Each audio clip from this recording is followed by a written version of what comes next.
Domingo Rivero González nace el 23 de marzo de 1852 en la por entonces Villa de Arucas, Gran Canaria, donde había nacido su madre, doña Rafaela María de San Félix González Castellano. Su padre, don Juan Rivero Bolaños, también gran canario, era natural de Guía.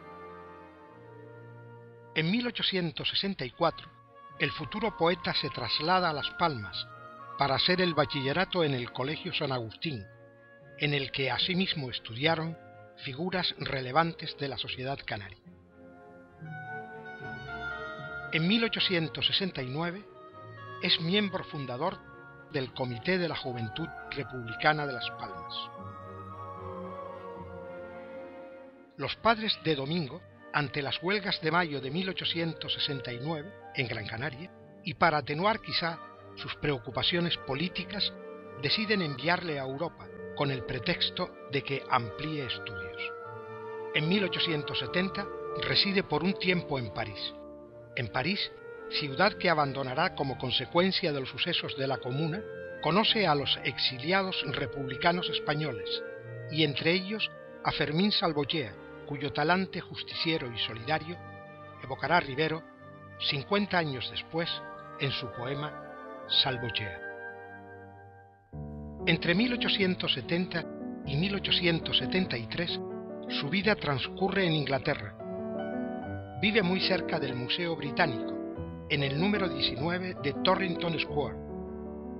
Estudia en el University College de Londres. Probablemente date de entonces su conocimiento de la poesía lírica y dramática románticas, así como su afición a la pintura.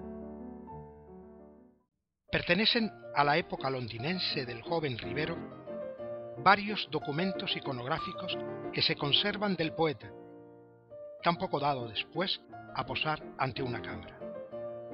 En 1873, con el advenimiento de la Primera República, Rivero regresa a España. Comienza en Sevilla estudios de Derecho que concluirá posteriormente en Madrid. En 1884 se establece definitivamente en Gran Canaria. La ciudad de Las Palmas ofrece el espectáculo de un continuo movimiento con la construcción del Puerto de la Luz, obras que dirige su amigo, el ingeniero Juan de León y Castillo. Es nombrado registrador de la propiedad, presta juramento como relator de la Audiencia Territorial de Canarias. Tiene por compañero de trabajo a Agustín Millares Cubas.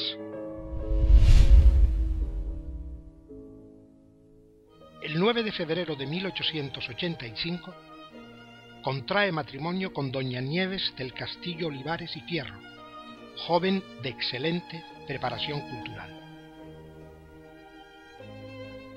En la tediosa vida isleña, Rivero alcanza un renombre ajeno al cultivo de la poesía, pues esa fama tiene que ver con su afición a los deportes practicados en las islas, la lucha canaria y especialmente las peleas de gallos. Es noticia que poseyó y refinó gallos de casta. Un poco más tarde pasa a ser secretario de la Audiencia Territorial de Canarias, función que desempeñará hasta su jubilación en 1924.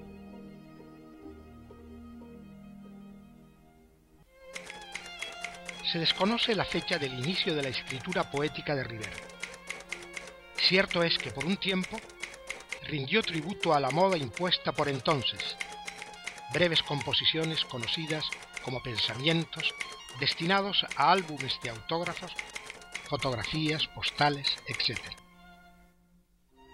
En cualquier caso, el día 1 de enero de 1889, el periódico Gran Canario España acoge el primero de sus poemas divulgados, Las dos alas.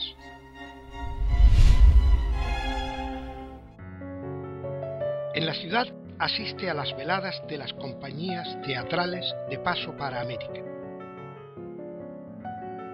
Participa en tertulias en las que apenas toma la palabra, según testimonios de sus contemporáneos, quienes lo describen como un paseante vestido de negro, siempre ensimismado en sus creaciones verbales.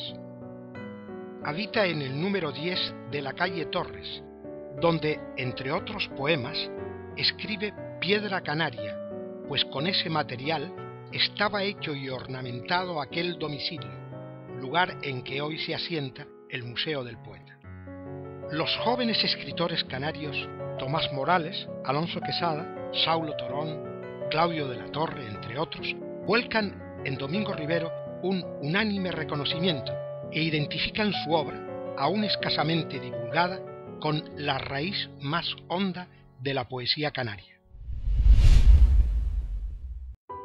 En los días de asueto se recluye en las casas familiares de los Hoyos y de Guía. El ambiente rural de las mismas le inspira significativos poemas sobre su ascendencia campesina.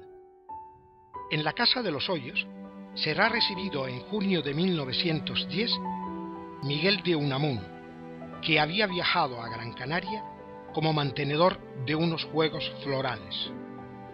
La afinidad intelectual de Unamuno y Rivero reside principalmente en la acepción religiosa del concepto de modernismo, de vastas consecuencias metafísicas.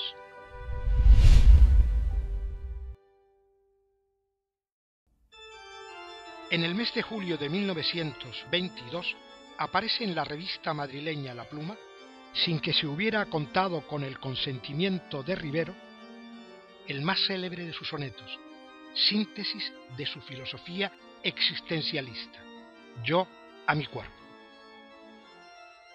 El 26 de julio de 1924, Rivero se jubila como profesional del derecho.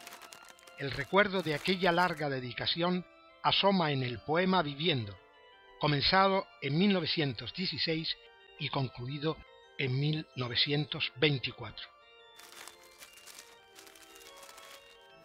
Entre los meses de marzo y septiembre de 1924, Miguel de Unamuno vive su destierro en Fuerteventura. En el mes de agosto, Rivero, por medio de su hijo Juan, le hace llegar al poeta filósofo, como muestra de incondicional apoyo, su soneto Unamuno.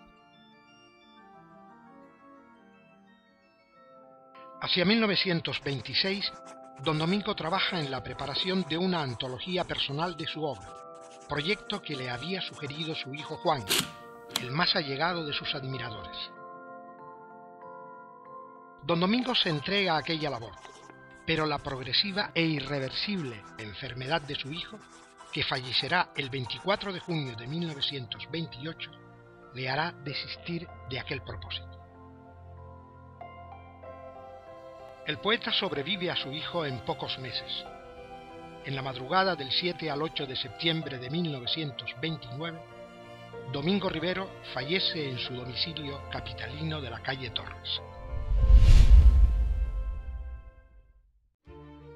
El legado poético de Domingo Rivero es verdaderamente sorprendente, pues si bien se reduce a algo más de un centenar de poemas, en ellos es notable la densidad e intensidad de su pensamiento.